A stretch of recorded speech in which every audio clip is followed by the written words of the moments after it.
Il y a des efforts, je dis qu'il restera toujours des déchets ultimes et il faudra toujours un site pour enfuir ces déchets ultimes. Alors c'est serpent de mer, ça fait plusieurs années où on en parle dans les Vosges. Alors il semblerait que le syndicat mixte pour la gestion des déchets ménagers ou assimilés, je dirais qu'il y a une petite, enfin je dirais envie de se porter, d'être plus en avant dans ce dossier, et il pourrait devenir maître d'ouvrage du futur centre d'enfouissement. Alors il semblerait que vous ayez sillonné les Vosges pour trouver des lieux. Alors on va pas vous demander aujourd'hui parce que vous ne nous le donnerez pas quels sont les lieux. Vous faites de la prospection foncière. Vous faites de la prospection, mais je dis que le syndicat, lui, a envie Ben, moi, je suis parti du constat, hein, quand on a eu les difficultés qu'avaient les différents projets de centres d'enfouissement. Je suis parti du constat que si la collectivité prenait la main, je pense qu'elle serait moins mal accueillie. Hein, c'est-à-dire qu'il y a toujours la suspicion, quand c'est un groupe privé, qui ne va pas respecter les arrêtés. Je dis c'est une suspicion qui, à mon avis, n'est pas justifiée. Mais enfin bon, c'est quand même le constat que je fais, c'est que la population, des fois, a toujours l'impression qu'un opérateur privé va mettre plus de déchets qu'il n'est autorisé à en mettre dans son enfouissement, qu'il mettra peut-être des déchets non autorisés. Encore une fois, je ne rejoins pas ces suspicions, mais je les constate.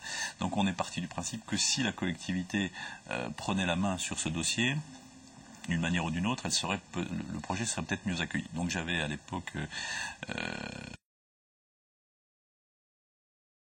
sujet avec le président Poncelet, en lui disant, écoutez, on peut essayer de lancer une étude conjointe Conseil général syndicat mixte sur, en tout cas, les modalités techniques juridiques d'une prise de compétence. Voilà. Donc on a travaillé là-dessus, on a un bureau d'études qui travaille sur le sujet, qui audite les projets en cours, qui a resitué, je dirais, les capacités juridiques de notre intervention, qui nous dit qu'on aurait la capacité même d'exproprier un site identifié, géré par le privé. On a regardé quelques sites sous maîtrise foncière publique, voir si on avait la capacité, s'ils étaient intéressants techniquement, géologiquement pour lancer un projet de ce type. Donc tout ça avance. Ce qu'il faut avoir quand même en tête, c'est que aujourd'hui les besoins d'enfouissement du département des Vosges, c'est 110 à 120 000 tonnes par an, que nous, collectivités, n'en produisons 40 000. Donc le reste, c'est des déchets. Alors, on ne peut pas se désintéresser des déchets des entreprises. Hein. Les entreprises, elles concourent à la richesse du département, elles concourent à l'emploi, elles concourent à la richesse fiscale.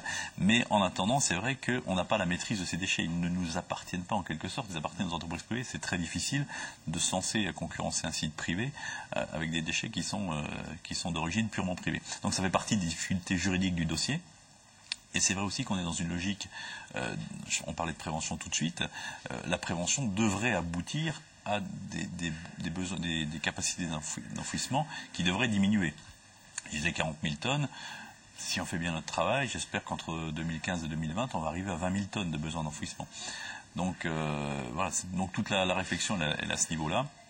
Il faut qu'on identifie des sites et qu'on prenne la décision véritablement d'aller au bout, en sachant que nos besoins vont s'amenuiser et que juridiquement, on a la capacité de maîtriser que les déchets publics et pas les déchets privés. Est-ce qu'on a une idée de calendrier par rapport à des dates de décision? Vous dites que ce sera sans doute le futur préfet qui devra prendre ces décisions, puisque... J'espère, parce que je veux dire des futurs préfets qui devaient prendre...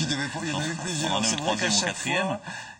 Alors soit les décisions sont trop longues à prendre, soit les préfets restent pas assez longtemps. Peut-être un peu les deux. Bon, il y a des dossiers en cours, hein, des dossiers privés en cours. Nous, en tant que collectivité, on a des dossiers, on a des sites identifiés. On n'est pas en capacité aujourd'hui de déposer un dossier. Je dirais même, moi, s'il y avait une solution satisfaisante d'origine totalement privée, moi j'y vois pas d'inconvénient. Hein. Je veux dire, si demain on a vraiment le site idéal, d'un point de vue géologique, d'un point de vue, je dirais, acceptation par les populations. Moi, je vois pas d'inconvénient que ce soit un site privé. Bon, c'est vrai que j'aime mieux quand il y a un site privé qu'un deuxième, qui a un peu de concurrence, parce qu'on souffre quand même aujourd'hui, de la situation de monopole de l'opérateur de Ménarmont.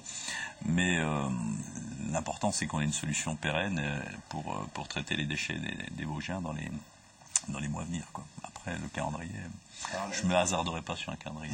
C'est vrai. La politique